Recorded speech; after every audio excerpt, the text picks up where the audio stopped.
In June of 2000, John Robinson was arrested on 2 complaints of sexual assault and 1 of theft.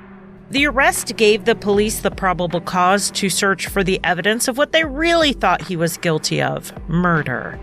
And that's exactly what they found. I'm Charlie, and welcome to Crimelines.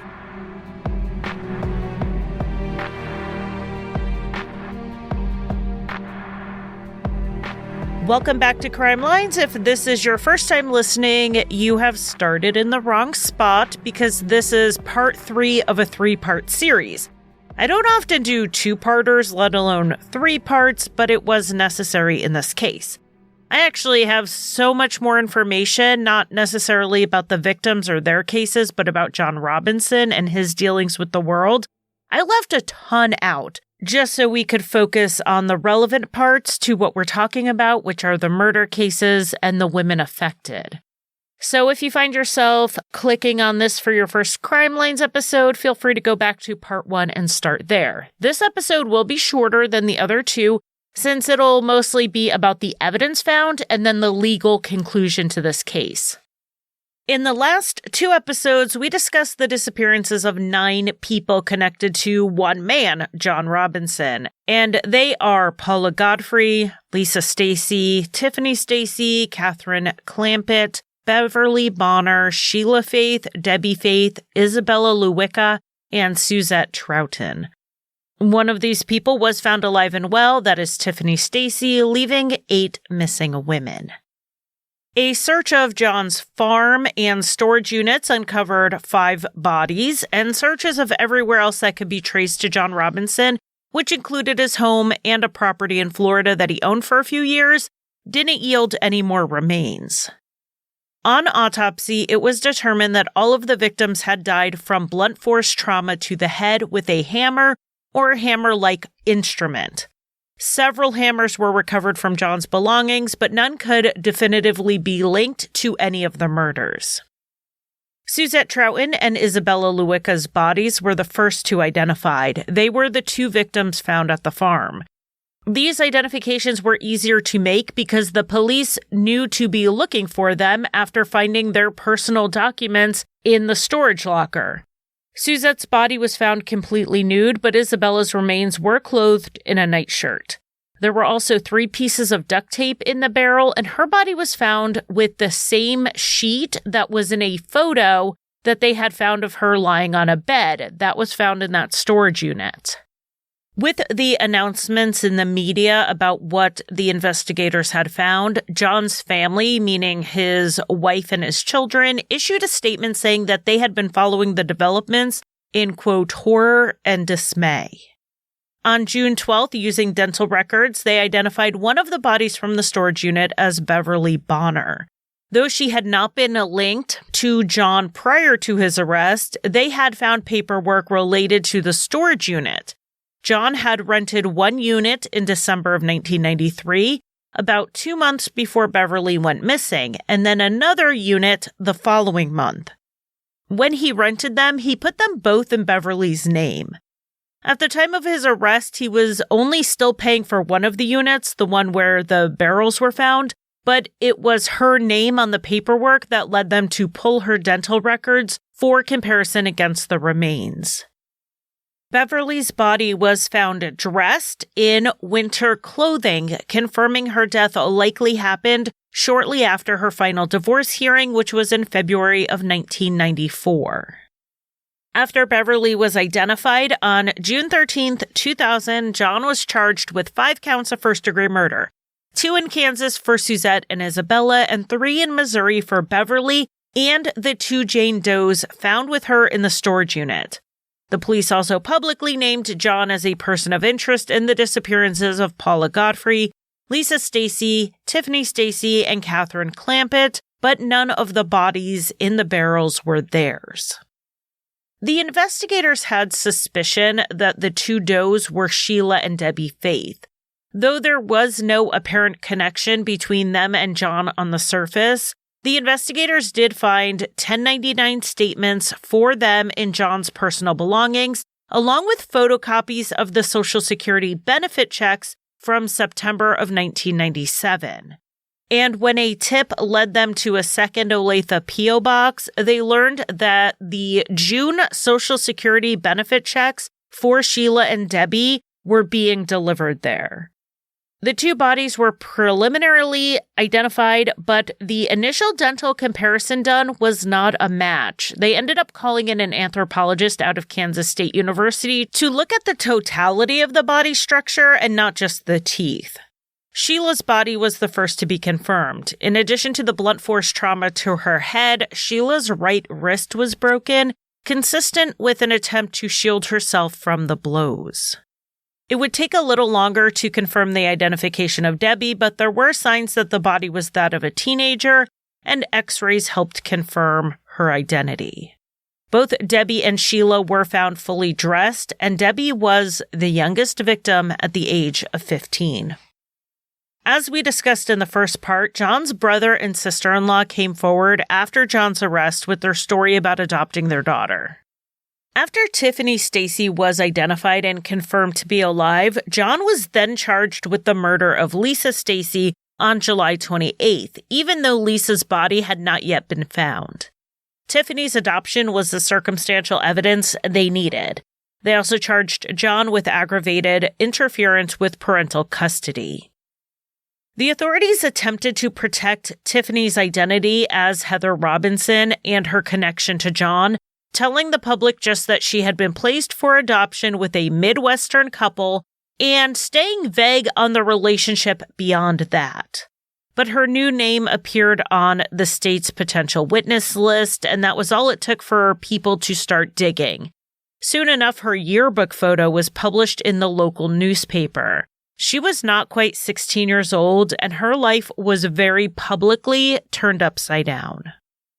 In addition to finding out that her birth mother had been murdered by her uncle, her birth father, Carl Stacy, wanted contact, as did Lisa's family. Obviously, there was a fear that he would pursue custody as the adoption was illegal, and her adoptive father said that was the only time he's ever broken down before, when he thought there was a chance he would lose his daughter in the aftermath of all of this. This caused not a small amount of distress for anyone. Heather has, as an adult, spoken out about this case on 2020, and she talked about how she was having to process all of this as her 16th birthday approached, which was a milestone Sweet 16 birthday that she wasn't sure when to celebrate. Her actual birthday and the day she was told was her birthday were not the same thing. Of course, her biological family wanted a chance to see her and have some connection, and the family who raised her had to process their side of things while also trying to help Heather through it all. Like happens in so many tragedies we talk about, the people left to pick up the pieces in the aftermath are the innocent ones. As of the 2020 interview in 2019, Heather had opted not to have an ongoing relationship with her biological father, but she had been connected to Lisa's mother, Pat, which was her grandmother, until Pat's death in 2018. But let's get back to the year 2000 and John Robinson. Going into trial, John was facing 3 counts of murder in Kansas, custodial interference, 2 charges related to sexual assault, and 1 charge for the theft of property after he refused to send back one woman's sex toys. In Missouri, he was facing 3 counts of murder as well. When the case hit the news, more women came forward about their own interactions with John, and this is where we get more information about how he worked behind the scenes leading up to the murder. Thankfully, these women survived their own encounters with John Robinson. One of these women was Alicia. I mentioned her in the last episode, and I said we'd get more into her story this time. And I do want to clarify that I've found multiple sources that spell her name differently, so it may be Alicia rather than Alicia, so I do apologize if I'm getting it wrong. Alicia and John met in 1997 through personal ads, which we know is his MO. He offered her a job in 1998 as his personal assistant, and this job would require a lot of international travel. Sound familiar? She was, like the other women, excited for what she thought was an amazing experience. How often do you get the opportunity to travel the world while also making a good salary? John told Alicia that she should go ahead and write some letters as though she was already in the places they were going, and that included Australia, France, and the UK, and then they could just pop them in the mail while on the trips, and she wouldn't have to worry about finding time when they would be so busy while abroad. So Alicia sat down and wrote out the letters, thinking it was a little odd, but when someone has traveled the world before and you haven't, you accept their advice. These letters were confirmed because they were found in John's home after he was arrested. The idea of this job and travel faded, and so did the relationship for a bit, so she never went. But then in 1999, Alicia had reconnected with John, and that summer she lost her job. She was having to live with others while she looked for work, and that's when John suggested she move into an apartment that he had vacant. It would turn out to be Isabella Lewicka's apartment. Though Alicia turned down the apartment, she did take some of the clothing that John claimed the previous tenant had left behind, having no idea the full story behind it.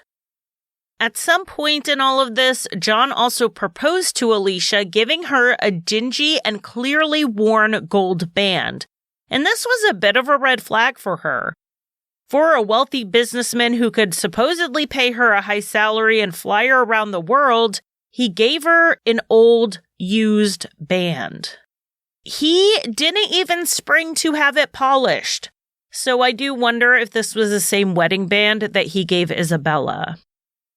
Alicia eventually broke things off with John, thankfully for her, and coming forward helped illustrate how John convinced women to write these letters that he would then send to their families after he murdered them. Just like Alicia didn't know the true purpose, none of the women could have imagined what John would use those letters for. Those letters, used successfully to delay and stall investigations, were part of the case against John Robinson, but that wasn't nearly all they had. Instead of going through the evidence that they had in the order it was discovered, let's just go ahead and take all of the cases, but independently. In the case of Paula Godfrey, who went missing in 1984, the evidence was all very circumstantial. John hired her for work at his company, he picked her up to supposedly bring her to the airport, and she was never seen again. He had no good explanation for where she was, and a forged letter supposedly from Paula that was never mailed was found in his belongings back in the late 1980s. Without more evidence than this, charges could not be brought. The motive in this murder remains unknown. In the case of Lisa Stacy, who went missing in 1985, the evidence was also circumstantial. Not only was John the last person to see her, he is the one who placed her baby in an adoptive home, for a hefty fee, of course. On the search of John's home, they did find a copy of the hotel receipt from January of 1985 that had the name Lisa Stacy on it. While this is a small piece of evidence in the bigger picture, it surprised me that he had held onto this incriminating receipt for 15 years in spite of moving multiple times. It was somehow worth holding on to for him. There still remains a big question in this case, for me at least, beyond just where is Lisa's remains. And that's because when she called her mother-in-law for the last time, she was crying and she said, quote, "They are making me sign 4 papers." Before she hung up, she said, "They are coming." Who's they? We only have John Robinson. Did she just mean they, as in the organization John was supposedly representing? That explanation makes some sense when she said, "They're making me sign papers," but it doesn't make sense to use the plural when saying "they are coming," unless multiple people were there. We know this couldn't have been John's brother and sister-in-law who adopted Tiffany. They were in Chicago and did not fly into Kansas City until the baby was already at John's house, and Lisa was already missing. I don't want to sound like I'm hinting at or trying to speculate who could have been there, because I'm definitely not. That is just a giant question mark. But in this case, I do wonder if there was another person who knows what happened and has stayed quiet for coming up on 40 years. And if they do know something, maybe they have a clue as to where Lisa's body is, and they can send in that tip, even if they do so anonymously. It really is the last piece Lisa's family needs to close that chapter, and it's something that her daughter deserves to have. In Lisa's case, John was charged in Kansas, and the motive was to kidnap her baby for an illegal adoption that he handsomely profited from. In the case of Catherine Clampett, who went missing in 1987, the evidence is again circumstantial, as John Robinson was the last person known to be with her. The motive here again is unknown, and he was not charged directly for any crime related to Catherine. John Robinson then ended up going to state prison until 1993. Though locking up a serial killer usually protects potential victims, in this case it didn't, as John turned on his charm and made his promises of a wonderful new life to Beverly Bonner, the prison's librarian. Beverly moved to the Kansas City area to work for John and have a relationship with him in early 1994. She was last confirmed alive in February when she attended her final hearing for her divorce. Obviously, the biggest piece of evidence was Beverly's body being found in a Missouri storage facility rented by John in her name, supposedly to store his sister Beverly's things while she was out of the country. Additional evidence showed that John Robinson had been the one cashing Beverly's alimony checks. Not only did the money go into his bank account, but they were able to lift prints from the physical checks and match them to John.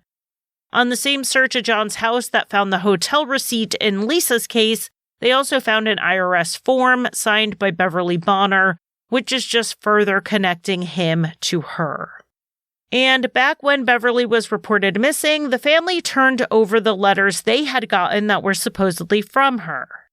From 8 out of 9 letters, they were able to develop DNA profiles, and all 8 matched John Robinson.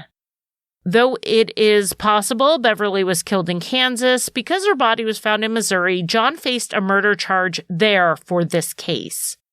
The motive was financial, as it appeared he killed her right after her alimony payments were to begin, and he stopped the letter-writing ruse right around the time the checks stopped.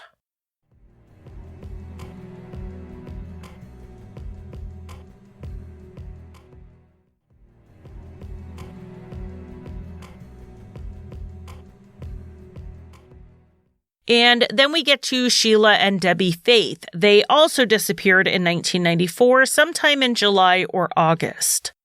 Like with Beverly Bonner, the greatest evidence tying John to their murders was their bodies being found in his storage unit. His prints were found on the piece of plastic covering the 2 barrels that contained Sheila and Debbie's remains. Investigators also successfully lifted John's prints from 10 of the Social Security checks he had cashed. The investigation also showed, as women came forward after the arrest about their experiences, that John had gifted a girlfriend a cross-stitched angel. Sheila Faith's friend Nancy positively identified it as the one Sheila planned to enter into the Colorado State Fair the summer she went missing. Now, how many times have I said that you never know what detail of a case will hit you? And this is one for me. Sheila spent so much time on that project and was proud enough of her work that she was entering it into a competition. I just imagine her as she was struggling, finding her life again after the loss of her husband, while also caring for her daughter alone. In those rough moments, sometimes there are only a few things you have to look forward to, and entering that cross-stitch in the state fair was one of them for Sheila. And her killer just saw it as another item he could use to string along yet another woman. Both Sheila and Debbie's cases were charged in Missouri, since that's where their remains were found. The motive here was financial gain, and it's unlikely either lived much longer than it took John to get the information he needed to steal their checks. Most of the evidence against John was in the next two cases, Isabella Lewicka and Suzette Troughton, and both of those cases were to be tried in Kansas. The reason there is so much more is mainly because the investigation into them began much sooner. Unlike the others who had been killed 6 to 15 years before, Isabella and Suzette had gone missing less than a year before John's arrest. And I have to pause and say that makes me wonder, from 1994 when Sheila and Debbie were killed until 1999 when Isabella was murdered, what was John doing? The only other time he had a gap even close to that long was when he was in prison. And this goes back to what I said way back in the beginning of part 1 about why I'm covering this case. I don't believe the known victims are his only victims, and I think there's a big question mark here, particularly when we look at from the fall of 1994 until the fall of 1999. It is possible he was just busy during that time. It sounds strange, but serial killers really do have gaps when they're busier with work and family things. Looking at another Kansas serial killer, Dennis Rader, he had an 8-year gap in the late 70s and early 80s, which aligns with when his children were born. So it's possible John had life circumstances preventing him from carrying out any murders, but it's also possible there were unknown victims that fall in that gap. But let's get back to the evidence in the known cases. In Isabella's case, they did a forensic search of the apartment she was last known to live in. This search happened in October of 2000, so it had been about 14 months since she had lived there. Even with cleaning in between, they found hundreds of tiny brown spots in one of the bedrooms, and those tested positive for blood. When sent to the DNA lab, they were a match to Isabella. She was likely bludgeoned to death in that room. Isabella's DNA was also found at the Lynn County property in a bedroom. There was a duct tape roll consistent with what was found in the barrel with her body, and on it was a blood stain, and the DNA matched Isabella. Isabella's case really stands out among the known victims because John Robinson generally killed shortly after these women came into his orbit. Either it was within days, like with Paula, Lisa, Sheila, and Debbie, or it was after he got what he wanted, like Beverly finishing her divorce and getting those alimony checks rolling in. But with Isabella, he actually gave her a job and continued a relationship with her, much like any of the other relationships he had outside his marriage. People even saw them together, often enough that they asked what happened when they didn't see her anymore. It's unclear what the motive was to kill Isabella after 2 years together. And then we get to Suzette Troughton, who spent October until February planning to move to be with John and was killed about 2 weeks after arriving in Kansas. Because this is the case that started the investigation, there is a lot more evidence since records, like phone records, were still available. And in pulling those phone records, the police learned that John was at his Lynn County farm on the morning Suzette was last heard from, March 1st, 2000. The call was at 11:43 in the morning, and it was to his wife Nancy's work phone. A forensic search of the home he had on that property showed it was likely the place Suzette was killed. There was a paper towel inside the kitchen sink with blood on it, and the DNA matched Suzette. They also found 8 strands of hair on the paper towel, consistent with Suzette's hair, though DNA testing was not successful. There was also dried blood on the walls in the kitchen that matched Suzette's DNA, and several of her personal items were found there. At 2:13 p.m. on March 1st, the day they believe Suzette was killed, John picked up her dogs at the kennel. Staff noticed he seemed agitated, and he explained he was just in a rush to get to the airport, but John did not go to the airport. He instead went to his storage unit in Olathe, and he used his access code at the security gate at 2:24. He was there for just 6 minutes before leaving. This is the same storage unit where they found Suzette's personal effects, as well as the contact list of several of Suzette's family members, which included birthdays. That explained why John was able to get a card out to Suzette's grandmother in time for her birthday. They also found more pre-addressed envelopes to her family members and papers with "Love you, Suzette" signed along the bottom. Around the same time John left the storage unit, Animal Control got a call about the 2 stray dogs at the trailer park Nancy managed. When the officers got there, he picked up Suzette's dogs. Then around 3 p.m., John was seen by hotel staff clearing out the room Suzette was staying in, though there was no sign of Suzette. A search of John's computers confirmed that he was posing as various people to send all of these emails to Suzette's loved ones, just as suspected. And as I'm sure you can guess, all of the emails from JR, Suzette, JT, and Tom stopped after John's arrest, as did all of the letters to any other family members who were receiving them. Both Kansas and Missouri expressed that they would be seeking the death penalty in this case, so leading up to the Kansas trial, which was going to happen first, John hired highly skilled death penalty attorneys. About a year later, he fired them and replaced them with a lawyer who had been in practice for just about a year. The state thought that John knew he was going to be convicted and wanted to have an appealable issue. He assumed this new attorney would make enough mistakes that he could claim ineffective assistance. So the prosecutor successfully argued for the judge to appoint 2 death penalty attorneys to assist as part of the defense team. Over the course of the trial, which was held in the fall of 2002, the prosecution called 110 witnesses and submitted over 500 pieces of evidence. This was the longest trial in Kansas history, so you can see why I decided not to do a blow-by-blow of the trial. It was a lot. The defense offered just 3 witnesses, none of whom really cut to the heart of the matter, which was offering up reasonable doubt. What surprised people about these witnesses, though, was that none of them were the one witness the defense referred to in their opening statement. They had said that there was someone else who had access to the storage unit where Debbie, Sheila, and Beverly's bodies were found. And that same person sold some of Sheila and Debbie's things after their deaths.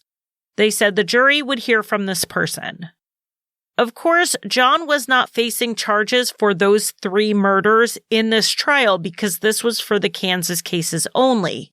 However, because all of the murders were part of a, quote, common scheme, it let them charge 2 of the cases, Suzette Troughton and Isabella Lewicka, as capital murder cases.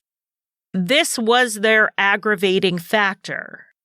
The reason Lisa's case wasn't also a death penalty case is that she was killed at a time when Kansas did not have the death penalty. Therefore, it was not on the table in her case. Because all of the murders, including the Missouri cases, were part of this common scheme, the Missouri cases were allowed in at the Kansas trial. So the defense bringing in someone related to those murders to show reasonable doubt there would do some damage to the aggravating factor necessary to get John Robinson a death sentence.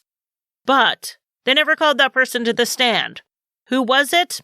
We can only guess because the defense never called them. After the defense presented their 3 witnesses and John opted not to take the stand, they rested and then they moved for an acquittal. The attorney told the judge that they did not have enough time to prepare, and because of that, they could not present some psychological evidence they hoped to bring to the jury. Kansas does not have a not guilty by reason of insanity option. They only judge mens rea, meaning the ability to form intent. And since an acquittal isn't possible under a psychological defense, it's mostly used for sentencing, so this would be addressing the issue of mitigation. The quote from the defense attorney was, "The jury will never hear about how crazy this man is." The judge, however, rejected the motion by pointing out that the case had taken over 2 years to go to trial, And though John Robinson had changed attorneys partway through, the defense team representing John at trial had been on the case for over a year. That was, in the judge's mind, enough time. With all of this evidence, it is not surprising that it only took the jury one day to come back with a verdict. As for the 2 counts of sexual assault, the jury never deliberated on those. The first one was thrown out before trial, and the other was dismissed at the end of the state's case as there was not enough evidence. In my personal opinion, the issue with both cases was that the victims had contact with John after the assaults. But this fails to take into account that these sexual assaults took place in the context of a relationship. Taking the sexual component out of it, let's say this was physical abuse. Would someone have contact with a stranger who punched them in the face? No. But would they have contact with a partner and may even continue contact with a partner who punched them in the face?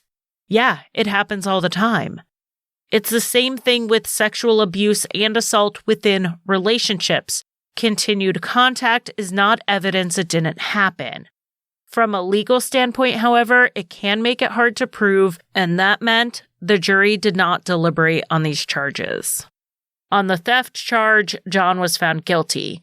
For the aggravated interference with custody in regards to Tiffany and the aggravated kidnapping of Suzette, he was also found guilty. And for the first-degree murder of Lisa Stacy, the capital murder of Suzette Troughton, and the capital murder of Isabella Lewicka, he was also found guilty.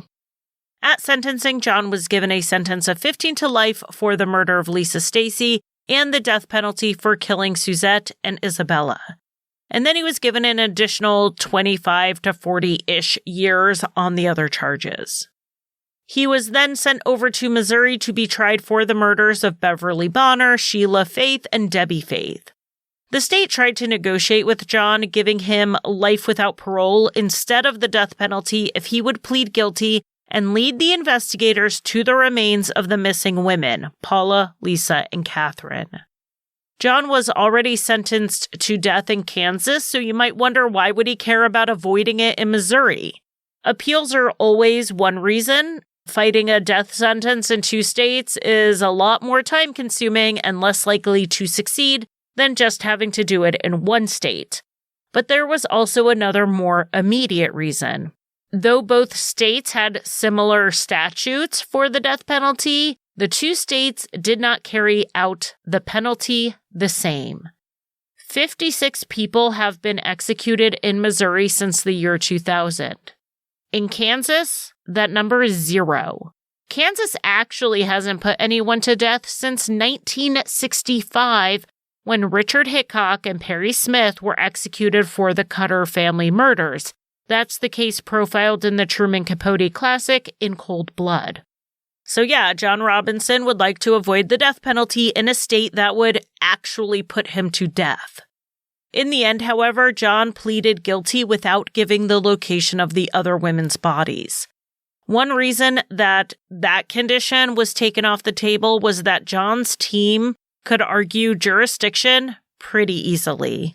Though the bodies were found in Missouri, it was much more likely in all of those cases that the murders occurred in Kansas.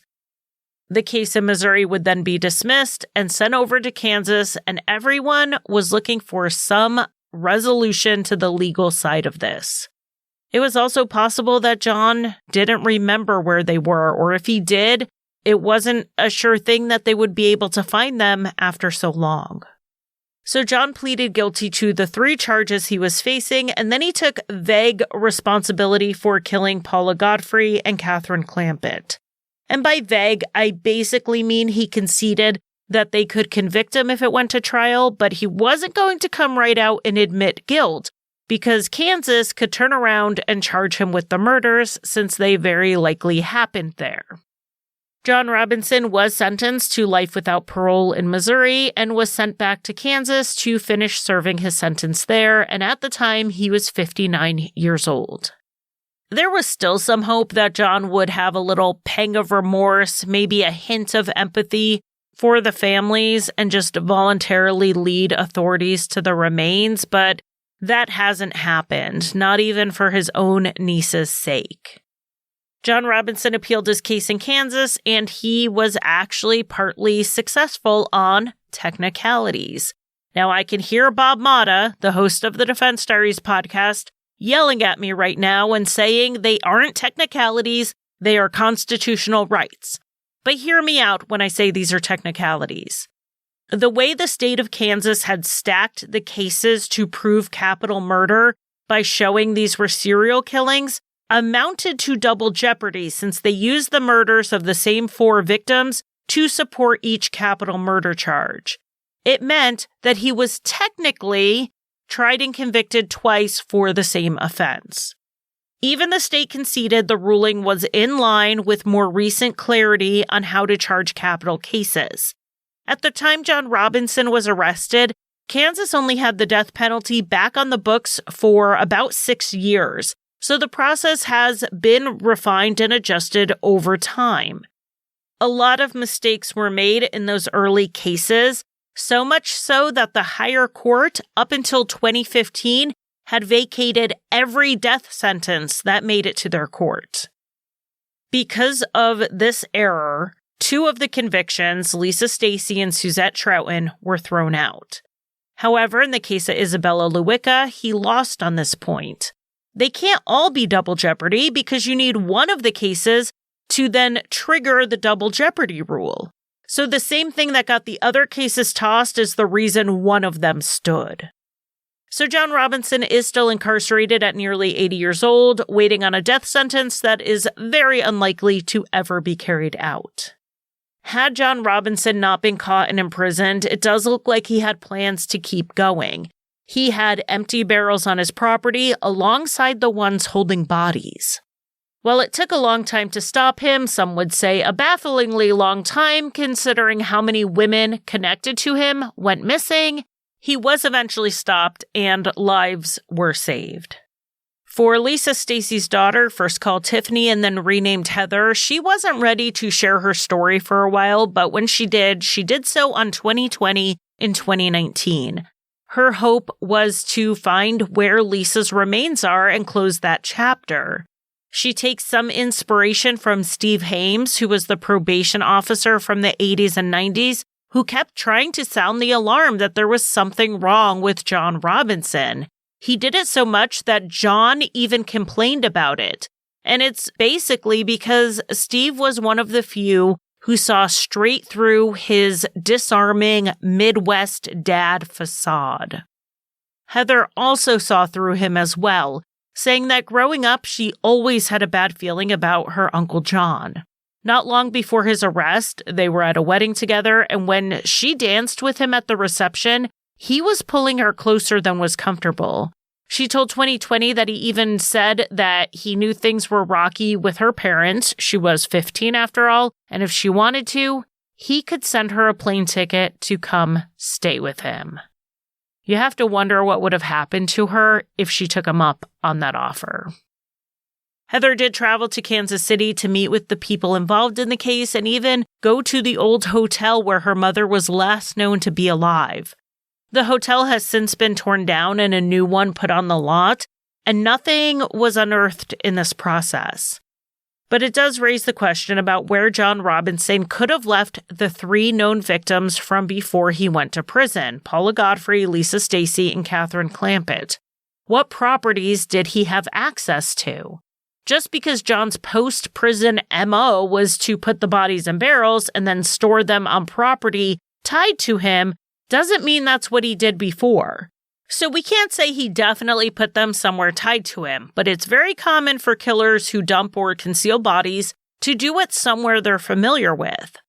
I imagine his old property in Stanley, Kansas has been searched along with all of the other storage units he and his wife owned.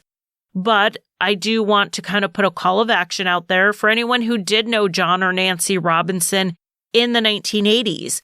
Maybe you know a place John was familiar with or frequented. Maybe it's as simple as somewhere he went camping or a lake he liked to go to. He was active as a Boy Scout leader, and Boy Scouts and camping go hand in hand, so maybe that's a direction people need to look. So often we hear that witnesses thought their information was probably nothing. But in this case, we're nearly 40 years from John Robinson's first known victim, so it wouldn't hurt to call in your probably nothing just to see. And beyond exploring where the remains of the known victims are, what about the unknown victims? John Robinson killed with as little as 4 months in between, but then there's this 5-year unexplained gap, and we need to ask, is it actually a gap? There are surely things the police have not revealed in this case, and for all we know, those may even be potential victims noted in the investigative file. Maybe some evidence was found in John Robinson's things that we don't know about since they weren't made public. I mean, we know he was a bit of a pack rat because he kept a copy of a hotel receipt from 1985. We also have to think a little bit outside the box and not take it for granted that all the victims had the same profile. We know he killed for financial gain, but also killed when there was no financial gain. So if this is a man with many motives, he may have victims that fit many profiles. For me, I think it comes back to that apartment at 81st and Troost that was suspected to be run as a brothel at times. I don't think it's outside the realm of possibility that he had victims who were sex workers. The only ones that raised alarm bells were the ones who were looking for jobs or relationships.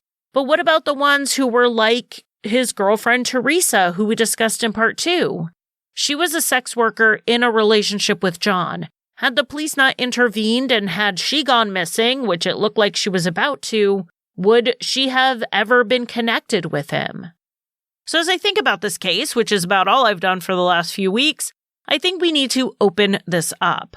Not just people he met online or had a traceable relationship with. What about those who weren't noticed? Maybe local girlfriends who weren't in contact with their families, or sex workers in the Kansas City metro area who wouldn't be directly connected to John Robinson, and they may not even have been reported missing. I did spend a lot of time on the Missouri and Kansas Missing Persons Clearinghouse websites, and I do know that only gives me people who were reported missing, as we know some victims never are due to life circumstances. But I did find 3 Kansas City cases that occurred during that 5-year gap in known victims that caught my eye.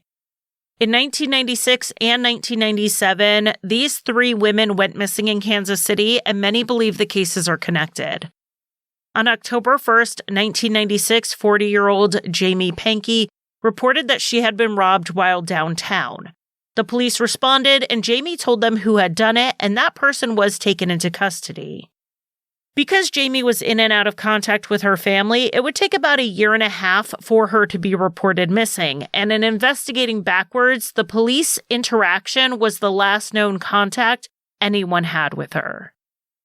A month after Jamie was last heard from, on November 3rd of 1996, 29-year-old Connie Williams was last seen when she left the police detention center at 12th and Locust around 2:15 in the morning, and she was never heard from again. She was reported missing as she was in regular contact with her mother, who had custody of her children. The distance from where Jamie was last seen and where Connie was last seen is less than a mile. The third case tied loosely to these disappearances is that of Teresa Lordy. She was last seen on February 14th, 1997, when a family member gave her a ride to her apartment at 11th and Benton, which is about 2.5 miles east of where the other women went missing. Nothing from her apartment had been taken, including her purse, so it seems very unlikely she left of her own free will. All 3 women had ties to the northeast part of the city, with sources specifically mentioning Independence Avenue. If you're a local, when you hear that, it's kind of like a wink, wink, nudge, nudge, because Independence Avenue is almost synonymous with high crime, including drugs and prostitution. These disappearances are unsolved, and I'm not saying that they're connected to each other or John Robinson, but I wanted to give an example of 3 cases that are of women who were reported missing, but there's not a lot out there about them because they are all women who lived to some degree on the edge of society. It's easy to see how potential victims could be overlooked when we're looking into cases like this. I do think that may even apply to John Robinson's out-of-state victims. He is known as the first internet serial killer because of how soon he jumped onto the internet to find victims, and he found them in BDSM chat rooms, which is a place they may not tell their loved ones they were hanging out in. Particularly in the 1990s, they might keep this side of their lives very quiet. Maybe they didn't tell their loved ones why they were going to Kansas City, or that they were leaving town for the weekend at all. And maybe that's why their disappearance from another state hasn't been connected yet to John Robinson. We've gone into depth on what we know about the specific cases linked to him and some of the basics about who he was and the type of women he lured in and killed. And if you think you know something more than we've already covered, please call your local FBI field office or leave a tip online. The website is in the show notes. Thank you for listening. You can find Crimelines on Facebook, Twitter, Instagram, and occasionally TikTok. Crimelines is on Patreon, where I offer early and ad-free episodes as well as bonus content. Visit patreon.com/crimelines. If you want to buy me a coffee, the official drink of Crimelines, you can give a one-time donation at basementfortproductions.com/support. And if you need a palate cleanser after listening to heavier true crime shows, check out Rusty Hinges, an allegedly funny history, mystery, and true crime show that I co-created and write for.